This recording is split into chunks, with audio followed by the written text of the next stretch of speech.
కార్యక్రమంలో భాగంగా హిందూ స్పిరిచువల్ సేవా సమితి ఆధ్వర్యంలో నడుస్తున్నటువంటి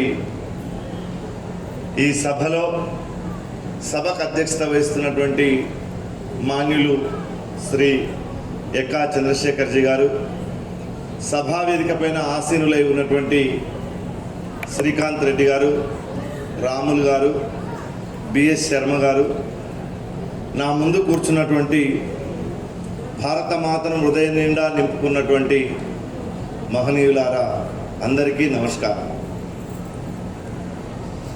దేవుడన మాతృదేశమా, దేవతలన ప్రజలు, యజ్ఞదీక్షయనంగా సేవావ్రత నిష్టయా, ఇవి జీవన సూత్రములుగా ప్రసిద్ధింగనుమా.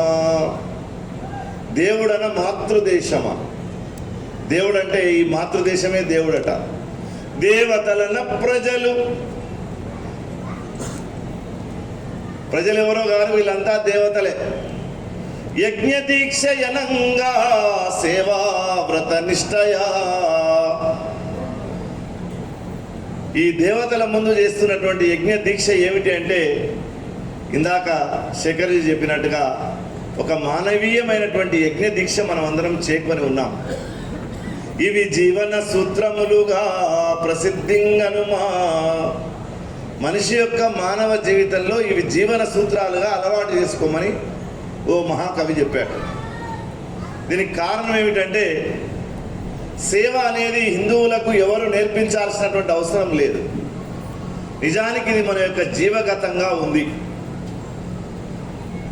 అది ఏదో ఒక పేరుతో దానం చేయడం అనేటటువంటిది వైదిక కాలం నుంచి, వేద కాలం నుంచి ఇప్పటి వరకు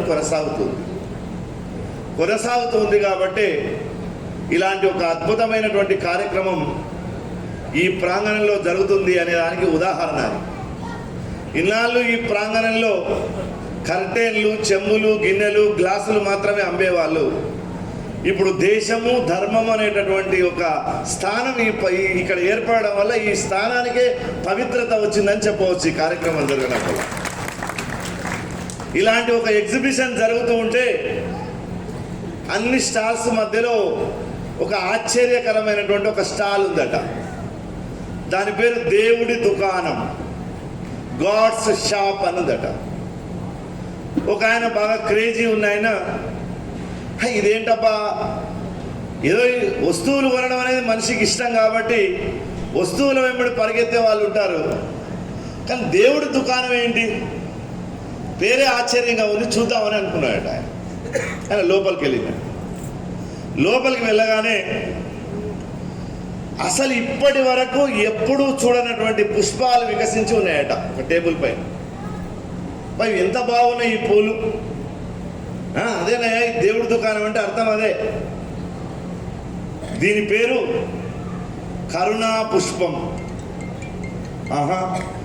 కొంచెం లోపలికి వెళ్ళొచ్చు, చూడొచ్చా అండి? వెళ్ళండి అన్నాడు. ఇంకొంచెం లోపలికి వెళ్ళాడు. ఇప్పటి వరకు ఎప్పుడు చూడనటువంటి ఫలాలు, అవి కూడా చాలా అద్భుతమైనటువంటి ఫలాలు కనిపించినాయట. ఇవేమిటి అన్నాడు. ఇవి ఆధ్యాత్మిక ఫలాలు. ఇంకా లోపల ఏమైనా ఉన్నాయి? ఇంకా ఉన్నాయి చాలా, మీరు ఎన్ని చూడాలంటే నువ్వు వెళ్ళండి అన్న. ఇంకా లోపలికి వెళ్ళినట. ఒక చోట చాలా అత్యంత సౌందర్యయుతమైనటువంటి ఆకులు కనిపించినాయి. ఇవేంటివి అని, వీటిని సేవ అంటారండి. ఈ ఆకులను సేవ అంటారు. ఇలాంటి అద్భుతాలు లోపలికి పోయే కొద్దిగా చాలా కనిపించినాయట అతను. వెంటనే ఆ షాప్ కీపర్ని అడిగిండట, ఏమయ్యా ఇవన్నీ ఇప్పటి వరకు నేను బయట చాలా షాపులు తిరిగాను, కానీ ఇలాంటి గొప్ప గొప్ప పుష్పాలు, ఫలాలు, ఆకులు, పత్రాలు ఎక్కడ మాకు కనిపించలేదు, వీటిని కొనుక్కోవాలనుకుంటున్నాను అన్నాడు. తప్పకుండా, కానీ వీటికి ధర లేదు అన్నాడు. కొనుక్కోవాలంటే తీసుకోవాలన్నాడు, ధర లేకపోవడం ఏమిటి? మేము అమ్మము, ఉచితంగా ఇస్తాము. ఉచితం నిజమా? ఫ్రీ, FREEE అదేనా? అదే, ఫ్రీగా ఇస్తాం.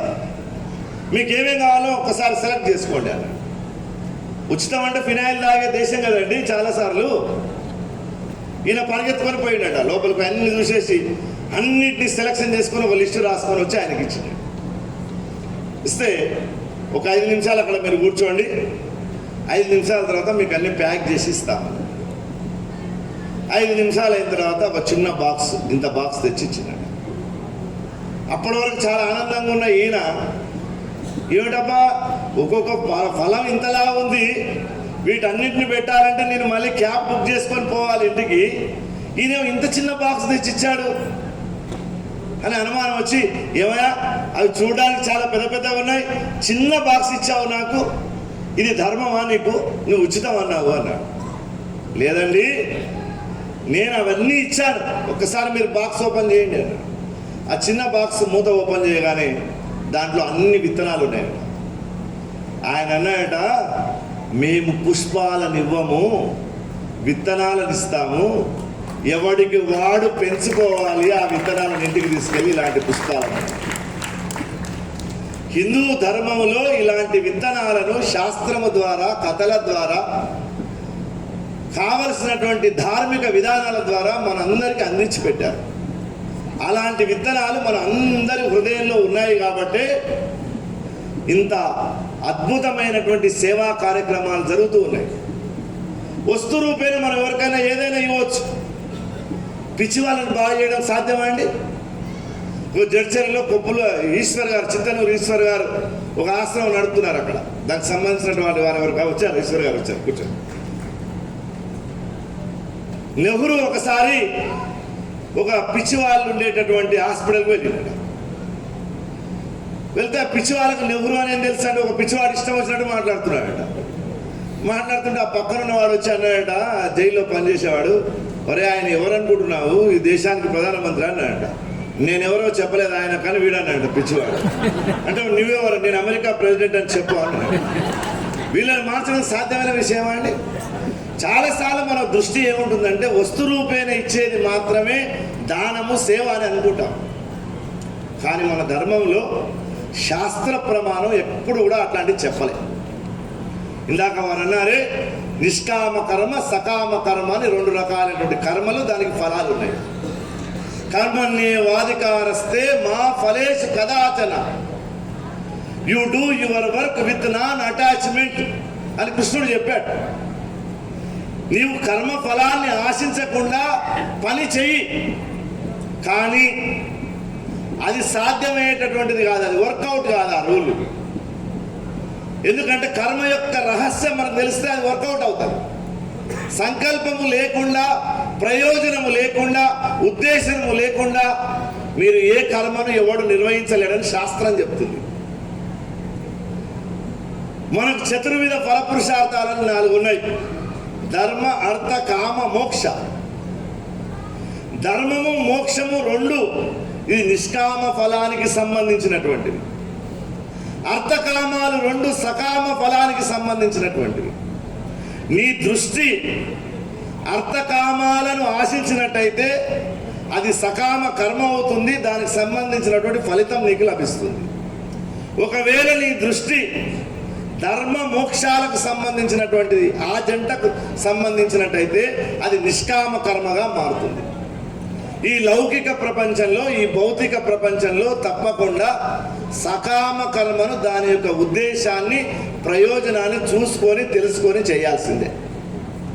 ఒకవేళ అలా చేయకుంటే ఆ కర్మకు సంబంధించినటువంటి రూల్ వర్కౌట్ కాదని శాస్త్రాలు చెప్తున్నాయి.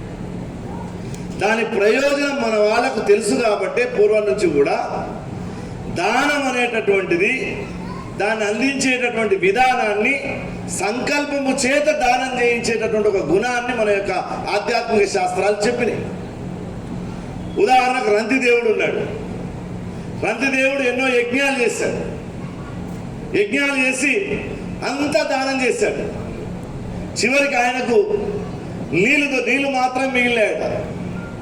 ఈ నీళ్లు తాగే టైం కూడా ఎవరు వచ్చారట, ఆ నీళ్లను కూడా దానం ఇచ్చాడట. ఇస్తే ఆయన తర్వాత ప్రెస్ మీట్లో ఎవరు అడిగినట్ట, నీకు ఇంత అద్భుతమైనటువంటి స్వభావం ఎలా వచ్చిందయ్యా, చివరికి నీకు లభించినటువంటి నీళ్లను కూడా దానం చేసిన ఈ గుణం ఎట్లా వచ్చిందంటే సకల దేహ బాజాం ఆర్తిం ప్రపద్ది.